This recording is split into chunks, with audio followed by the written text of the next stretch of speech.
안녕. 예쁜 미소를 만드는 방법을 알려주고 나서 어떻게 달라졌나 친구의 웃는 얼굴을 보았더니 입꼬리는 올라가는데 아직도 웃는 얼굴이 아니야. 그래서 2탄을 만들게 됐거든. 오늘은 좀 기본적인 얼굴 근육에 관해서 얘기를 해볼게. 2D형 얼굴을 좋아하는 사람은 보지 않아도 돼. 80년대에 참 예뻤던 지금의 50대인 두 여배우. 이미숙은 어렸을 때 그냥 이쁘장하고 귀여운 얼굴이었다면 황신혜는 거의 완벽하게 조각 같은 얼굴이었는데 지금은 두 미인의 모습이 꽤 다르게 변했지. 너희들은 어떤 얼굴을 더 선호해? 둘 다 엄청난 돈과 노력을 통해서 아름다움을 유지시키려고 했겠지만 사진 하나를 찾는데도 한 사람은 너무 다 이쁘게만 나오고 다른 한 사람은 너무 잘 안 나와서 고르기가 정말 힘들었어. 얼굴의 노화는 보통 얼굴살이 어떻게 늘어지는가만 구분하는데 사실은 그렇지가 않거든. 우리 골반뼈나 허리뼈처럼 얼굴에도 골다공증이 생기고 그 부피가 점점 줄어들어. 그래서 팽팽했던 볼살이 뼈가 제대로 받쳐주지 못하니까 처지게 되는 거거든. 얼굴은 가장 아래 뼈, 그리고 그 위에 근육과 근육 위에 지방층, 그리고 피부로 덮여져 있거든. 그런데 우리는 주로 지방만을 얘기할 때가 많아. 그래서 필러나 지방 이식 등으로 동안 얼굴을 만들려고 하지. 30대에는 필러나 캐번실로도 조금 패이거나 가난해 보이는 얼굴을 좀 밝게 보이게 해. 그리고 꽤 효과적이거든. 뼈가 그것을 지탱해 주니까. 특히 캐번실은 밤을 새거나 급격한 다이어트를 했을 때 눈 밑에 패인 부분에 삽입하면 볼륨감을 회복하는데 아주 탁월하거든. 필러처럼 옆으로 퍼져 흘러내려서 불필요한 부분으로 가게 되지도 않고 가격면에서도 훨씬 싸니까. 나도 자가면역적 파스팅으로 급격한 체중 감소로 눈밑이 너무 패여서 캐빈실을 넣었거든. 아주 효과를 보았어. 지방층이 회복되기 전에 살이 빨리 차오르기를 원한다면 긴급 처치로 좋은 방법 같아. 그리고 내가 거의 유일하게 동의하는 시술이고. 40대가 되면 주로 실 리프팅을 많이들 하는데 POD 실과 PLLA 실이 있는데 차이는 가격과 유지기간이야. POD는 좀 싸고 짧은 유지기간, PLLA 실은 비싸고 유지기간도 길다고 해. 그렇게 버티다가 50세 이상이 되면 처지는 무게가 실로 감당이 안 되니까 수술에 들어가더라고. 그렇지만 뼈가 녹아버린 위에 아무리 스마스 조직을 정리하고 필러나 자가지방을 좋은 위치에 놓더라도 얼마 못 가서 결국은 도로 사각형 얼굴이 되는 거야. 그럼 가장 중요한 것은 뭘까? 결국 뼈를 유지하는 거야. 얼굴뼈도 우리 다른 뼈들과 같이 줄넘기를 하거나 뒤꿈치를 들었다 놨다 쾅쾅 뼈와 근육을 울리게 자극을 주면 골밀도가 올라가거든. 얼굴도 결국 두들겨 주거나 근육 운동을 하게 되면 뼈의 밀도가 유지가 되고 근육은 살아나고 그 위에 지방층이 흘러내리지 않고 잘 보존이 된다는 원리야. 동안의 얼굴을 유지하기 위해서는 두 개의 근육이 중요한데 큰 광대근과 작은 광대근이야. 의사들이 리프팅 성형을 할 때 가장 열심히 만지는 부분도 바로 이 부분의 스마스 조직이거든.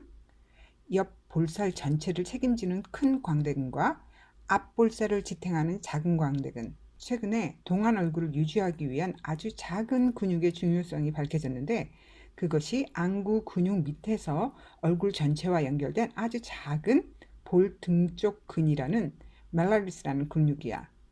이것은 아무리 구글이나 다음에서 찾아도 해부와 그림도 없고 잘 언급되지도 않는 작은 근육인데 이 중요성이 밝혀지고 있어. 이 근육은 한국인은 거의 다 갖고 있지만 서양인에게는 거의 없거든. 서양인들이 극동아시아인들이 잘 늙지 않는 이유를 찾아내는 연구를 하다가 최근에 핫해진 근육이야. 하지만 한국인에게 다 존재하는 이 근육도 활성화된 사람도 있고 아닌 사람도 있거든. 이 근육의 활성화가 노년에 이쁘게 품위 있게 늙는 사람과 아닌 사람의 차이를 만들거든. 멜라리스 근육에 관한 연구 결과 하나 보여줄게. 멜라리스가 얼굴 중반부에 젊음을 유지하는 데 중요한 요소가 아닌 거에 관한 논문이야. 빨간 부분이 스마스 조직이고 빨간 동그라미는 근육, 그리고 노란색은 지방층, 그리고 파란 부분이 진피층이거든. 근육이 잘 활성화된 스마스는 지방층과 진피층을 단단하게 연결시키고 하지만 근육이 사라진 스마스는 그 연결이 느슨해져서 지방은 퍼지게 되고 진피층은 밑으로 처지게 된다는 거야. 이 두 사진의 남자들은 왼쪽은 멜라리스 근육이 전혀 없는 쪽, 오른쪽은 멜라니스 근육이 잘 발달된 오른쪽. 왼쪽 그림을 보면 볼살이 밑으로 처져서 입가로 내려앉은 것을 볼 수 있지? 좀 너무 없어 보이지 않나? 이 연구는 한국 연구인데 이 멜라니스 근이 얼굴 형태에 어떤 영향을 주는 거에 관한 건데, 근육이 보조개 형성을 비롯해서 많은 표정 근육을 만든다고 해. 이 사진은 같은 사람이 젊었을 때와 80대에 찍은 사진인데 참 멋지게 늙지 않았나 싶어. 한국에서 찾으면 이런 형태의 얼굴이야. 둘 다 잔주름도 많고 나이도 보이지만 발달된 멜라니스가 중반부의 얼굴을 잘 잡아주어서 여전히 균형이 잡힌 얼굴을 보여주지. 멜라니스가 잘 발달된 얼굴은 3D를 간직하거든. 내 개인적인 생각을 말해볼게. 이런 형태의 얼굴을 유지하려면 20, 30대에 절대 하지 말아야 할 것이 사각턱 보톡스야. 외국에서는 절대 하지 않는 V자 얼굴을 만들기 위한 건데, 이것을 하게 되면 근육이 줄어들어서 피부만 남아서 밑으로 처지게 돼서 결국 불독이 되거든. 차라리 심부볼 제거술이라는 시술이 있는데 입 안쪽으로 젖살인 심부볼만을 제거하는 거야. 외국에서는 아주 흔하게 이루어지는 시술인데 한국에서도 아주 싸게 잘하더라고. 보톡스 7번 맞는 비용과 비슷한데 근육은 건드리지 않고 불필요한 지방층만을 줄이는 거라 한 닷새 안에 정말 탄탄하고 예쁜 얼굴이 되더라고.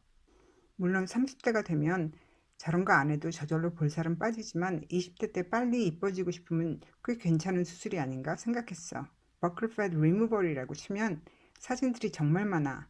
카피라이트 때문에 여기에 올리지는 못했지만 20대 때 이미숙이 갑자기 얼굴이 갸름해졌을 때 다들 뼈를 깎았다고 말했지만 난 저것을 했을 것 같아. 그녀의 턱뼈는 그때나 지금이나 여전히 아름답게 존재하거든.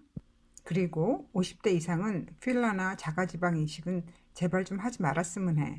결국 다 밑으로 흘러내려서 턱 주변이 더 두툼해지고 얼굴 윤곽이 더 펑퍼짐해지거든. 얼굴 근육 운동을 하지 못하게 돼서 결국 뼈도 더 높고 스마스층의 근육은 사라지게 되거든.